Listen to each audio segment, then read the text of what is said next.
Okay, so I'm joined by the fantastic Royale Lynn today on V13. First of all, how are you doing? You look really delighted at the moment. Like you bring your like a complete ray of sunshine into my dimmed room. Oh my gosh. Well, thank you so much for having me. I'm doing great. How are you doing? Yeah, not too bad. Weekend's almost here, and it's gonna be a relaxed one. There's me going, I'm gonna tear it up, but no, no, I'm gonna switch off and relax, Oh, essentially. But this isn't about me. This is about you.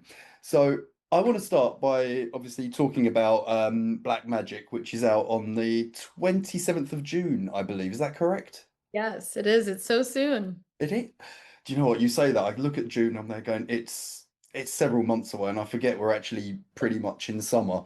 Yes. Now, I understand the record actually draws on from the legend of Pandora's box, and each of the songs sort of represents one of the evils that escaped. Yeah. What led you to this particular piece of mythology as a baseline for the record? So I think it was more about like temptation, and I really wanted the record to represent something. And we kept writing, and all of these titles started popping up. And when I looked further into like Pandora's box, and like the only thing left was hope. And I was like, what if the record kind of represents hope and we talk about mental health and all of these things that like escaped into the world, but in a mental health standpoint.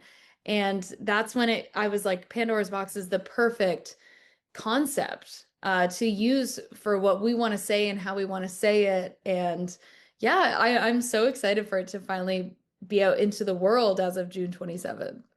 Cool.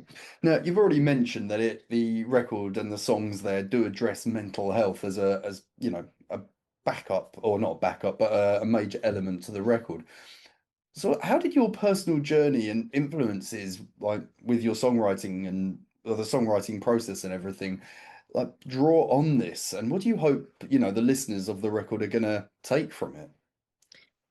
When we started writing the record, I was like, how do we push out any box that could have kept us in and do something that's so different and uses different elements, influences really of different genres, and all speaking about mental health and making it sound cool. Like, and I was like, how do we make a mental health song sound fun and cool to listen to and heavy, and I feel like we were kind of able to all sit down with each individual song and just be like, what does this song mean and what is the intention behind it? And I really feel like people are going to see the time and the effort and the extra mile that we went with each of these songs just to make sure that they were all sounding so amazing, and they have different elements, but they also like they're kind of happy in some aspects, but also they talk about like tough subject matter. And for me, like to leave with the listener is just that it is okay to talk about mental health, and it doesn't have to be, bad. We can talk about it openly and the stigma kind of around it.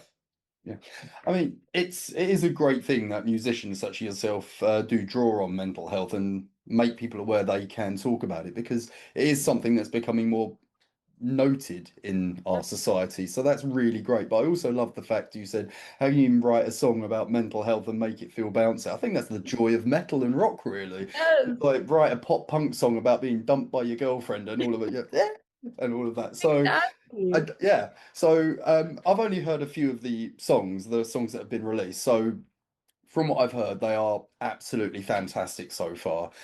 Is there a particular song that sort of stands out on the record, or not necessarily stands out, but that you're really excited for the fans to hear that hasn't actually been released yet? Oh, that's a tough one. We have a few songs on the record that I just feel like encompassed me as like a whole. There's a song called Witch Okay. without an I. It doesn't have an I in it. It's WTCH. That one is really special to me. Um, for various reasons, and I'll let the song speak for itself. But it's been really cool to really address, you know, the haters too. And that's kind of one of the ones that we kind of I was like, I feel like this is kind of a cool way to interpret like kind of, the keyboard warriors. and everyone out there. Because you can't have good without the bad, and it all is it's totally cool. Like some people like your music and some people won't, but which was kind of a cool one that we were just like, let's just send it and make it really heavy. And it's my first scream on a record, which is Okay. really cool. So yeah, it that I'm really excited for which. I'm looking forward to this one. And unfortunately, everyone's got an opinion when you're in the public eye. Now, you've sort of cited, the early noughties rock icons, such as Amy Lee from Evanescence and bands like Flyleaf as your influences. To me, that's kind of scary. I'm in my 40s now, and I'm there going, "Yeah, you're a youngster with their influences. You've made me feel old," and I try and avoid that whenever I can. But how did bands such as this sort of help shape your sound? Like, how did they influence you when you were first starting out to create I suppose, your musical identity? I think that watching some badass females do their thing and be unapologetically rock is so cool, and each song is so genuine to and authentic to them. And that's what I tried to do with this record was to be brutally honest and share a part of my soul with all the listener, and just be like, hey, you're not alone. Like I kind of struggle with this too, and if you relate to this, like you're definitely not alone because like here's this song, and just kind of give someone, showing that they're not the only one going through that at the moment. Flyleaf, I remember listening to those songs and being like, I want to be on a stage and sing the way that she does. And it's so cool because she screams, and I'm like, that's so awesome. And from a very young age, I just was like, I hope that one day I get to watch that. And I just got to see her live for the first time, and she's so incredible live. So it's been really cool to kind of like be on festivals with some of my heroes who like have totally not only shaped me musically, but also like subject matter too. Like Flyleaf, a lot of their songs are kind of in the same vein as ours, which is really cool. Obviously, they're more of a Christian band back in the day, and now she kind of does her own stuff. But it was really cool to like even see Amy Lee singing about like these love songs, and it's been really cool. I have so much respect for them, and I love them all so much. Wonderful. I mean, it is fantastic. What's going on with women in metal now? I feel like we're in the golden age of like female-led rock and metal bands. Like, essentially, it's your time. You're coming in at the perfect opportunity to rule the world, essentially. Um, now, I want to get onto some of the actual songs that have been released. Greed. There's a music video for this one. And Mhm. it's sort of got a dark futuristic fantasy world thing going on, it's really neat. Now, how did you come to the staging of like the staging ground for this song and using that sort of those visuals? So every time we write a song, I can see the music video in my head. And like for me, it's like the description of the songs and like the lyrics tells so much of a story, which is kind of like a country way to do a rock song, which is really cool. So I I saw the way that that video was supposed to look the day we wrote Greed. So years before we ever did the music video for it. And I remember when I was working with Scott Hansen on this, and he killed it, and his special effects are so cool. I was like, I want to fall off a cliff. I want to I want to like fall into Greed, and Greed's the army, and like and I want it to be this like on a cliff type thing. And I kept sending him like inspiration, and Bring Me to Life by Evanescence was one of those. The music video was an influence that I sent him, and then I sent him Creed because the camera work and the way that they do it. And I was like, I want it to be very early 2000s. Like you've gone back in time to watch a music video on like the MTV like countdown. And like the colors, even everything was very important to me. And I'm such a detail person. And Scott just blew it out of the water. And it's exactly what I saw in my mind, which like finding a director to do that is so hard. And he did so well. So I'm kind of crazy in that sense where like every detail matters. And so I saw that video the second that we wrote the song. Cool.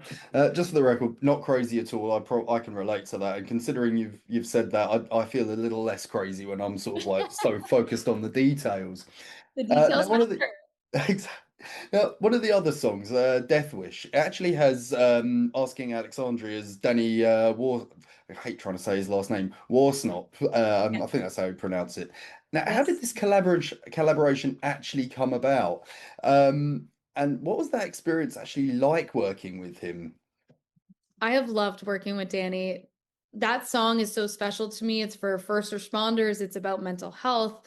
It's about a side of the job that I feel like they don't talk about enough in like in songs. So I was like, they need an anthem, and we wrote Death Wish, and I was like, I really want a voice that like makes this song better. And like Danny's the only one I thought of. I was like, if Danny doesn't want to be on it, then like it's not a duet. And he brought so much into this song. And this song would not be the same without him. And working with him has been an absolute pleasure.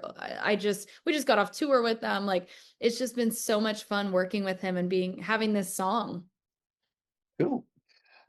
Now, Battleground. Now I understand this sort of chronicles escaping, toxic relationships, and it's something I think, men, women, everyone can relate to in some way. So, how did this song actually draw from your own personal experiences to create this really, well, I'm going to use the term epic. So I was like, that's the one that I keep coming back to for me personally. Oh, thank you. That's a personal favorite. It is. I don't know what it is. There was Oh, something about it. I don't like. I tend not to go for the like. I suppose the ones that everyone else will go. That's the I one. love that. No, I think this one was just a very honestly eye-opening song for me. Writing from my experience and not knowing how to get out of something, and you know you need to get out, but you don't know how, and you're staying because you love them. And so that song was definitely an eye-opening one for me too, because sometimes you write something and you come back to it and you're like, oh my God, like I was literally writing my life and I had no idea at the time, which is so crazy. So yeah, I think that one is definitely for those who are debating on leaving, and I'm so glad I did. So Well, I'm glad you did as well because you're here. You're giving us this music, and I guess you may not be in the same position. So I'll say thank you for that from our perspective, from your fans' perspective. Now, something that I've actually found really interesting about you is you sort of come from like what you describe as a small town background, and now you're signing to Epitaph Records, which is like quite huge. You've got 1 million followers on like the socials, 65, I think it's 65. Look at my notes now, 65 million streams. Like, what was it like? When did the penny sort of drop that this is this is something more than just I want to be the rock star. You're actually becoming it. oh, well, thank you. I feel like I have imposter syndrome, but I I feel like I grew up in such a small town that like no one has gone off to like do something like this. So I think like navigating wise, like I really had no one to turn to. I just knew that I had to like go out and try it or I would have regretted it the rest of my life. I think the kind of like the day that I was like, oh, is maybe it is working, because you work so hard for a lot of years. And I've been in Nashville for, 10 years now. So even before that, like the day that I was like, holy cow, this is a thing was the day that we had our Billboard number one because I couldn't even afford a Billboard subscription. And then it only shows you one slot and it was the top one, like obviously number one, and it was us. And I was like, what is happening? Like, TikTok was blowing 6 feet up like over and over and over again. It was crazy. And I think that was the moment that I was like, wow, this is crazy. where where do we go from here? How did we even get here? What is happening? And I think it's the power of social media and the power of the song. And that song changed my life from that day forward. I signed to Epitaph Records and we signed to UTA for booking and we've gotten to do some amazing things. And that was kind of the day that I was like, wow. But you don't notice everything changing that day. It's just like that was the day that I was like, wow, that was like huge. And we did that on our own, which is crazy. Now, it's an interesting thing when you mention social media because I guess I'm still stuck in the day and ages of like, going and playing shows and playing to one person.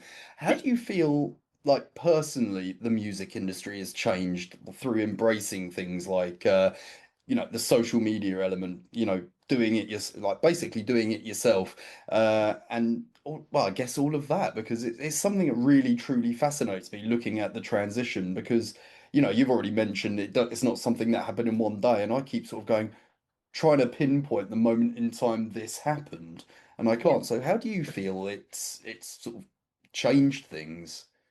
Well, I think so. I live in Nashville. So I spent the first 5 to 6 years of my time in Nashville playing down on Broadway, playing 4 hour gigs 5 days a week to pay my rent.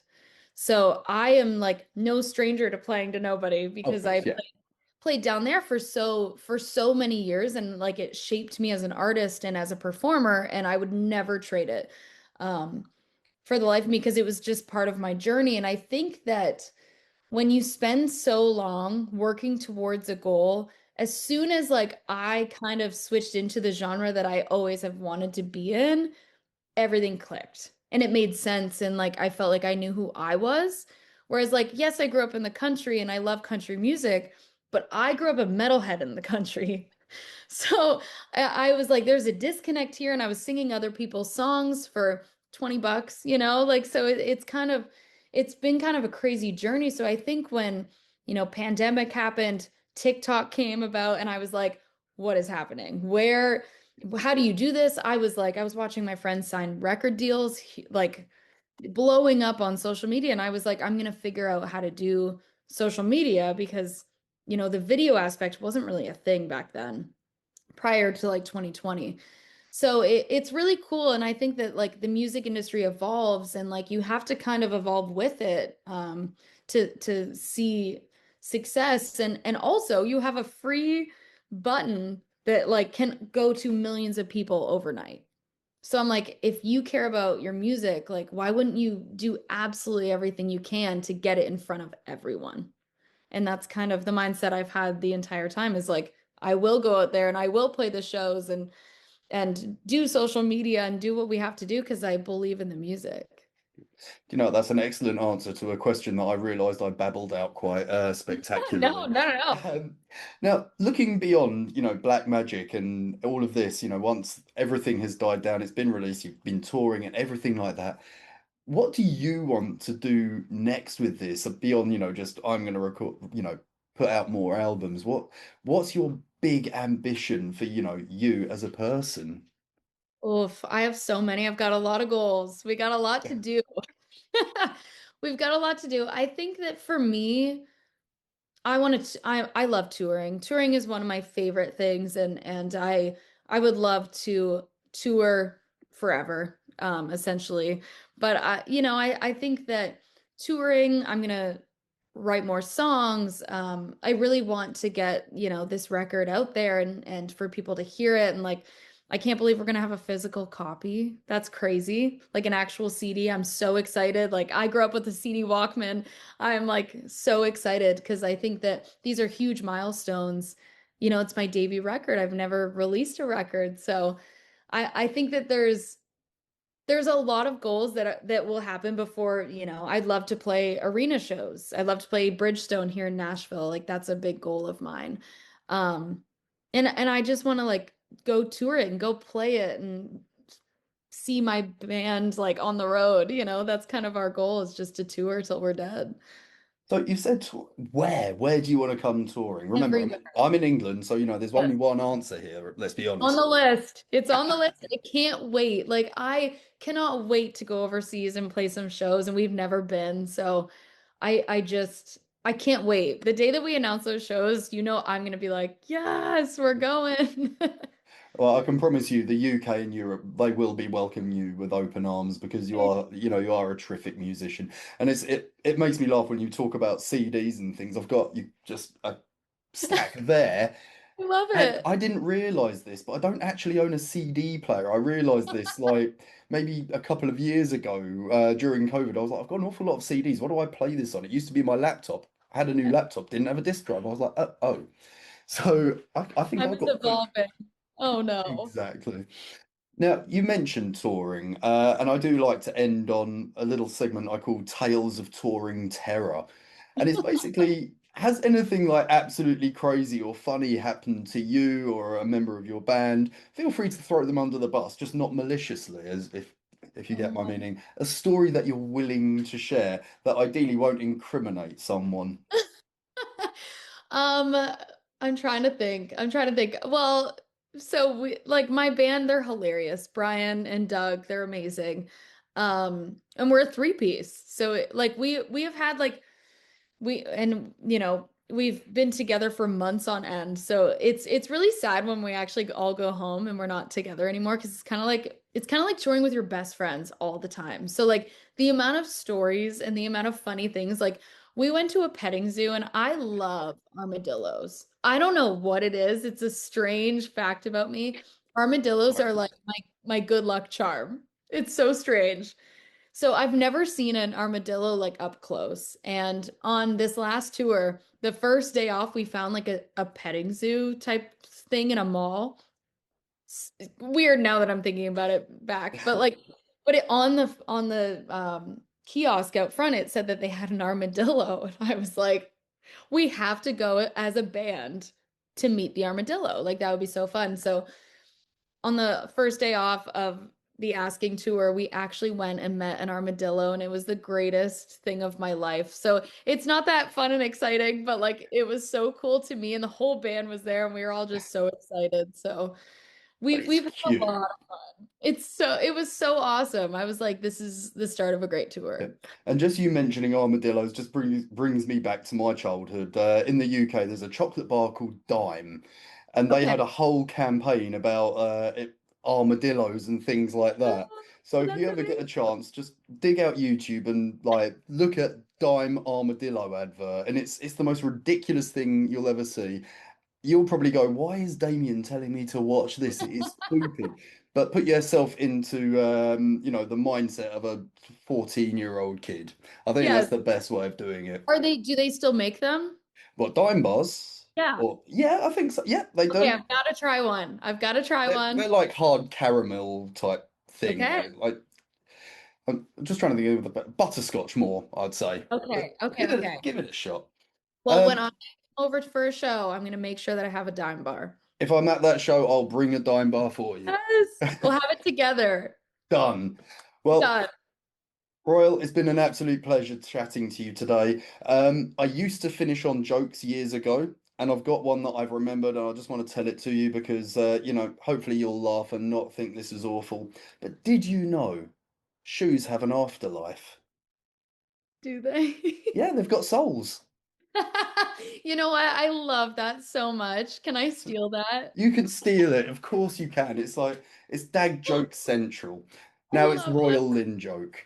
I love it. No, I love it. Oh, thank you so much for having me on. I appreciate your time, and this was awesome. So I can't wait to see you at a show Fantastic. Can't wait. Looking forward to it. Come to the UK soon. soon.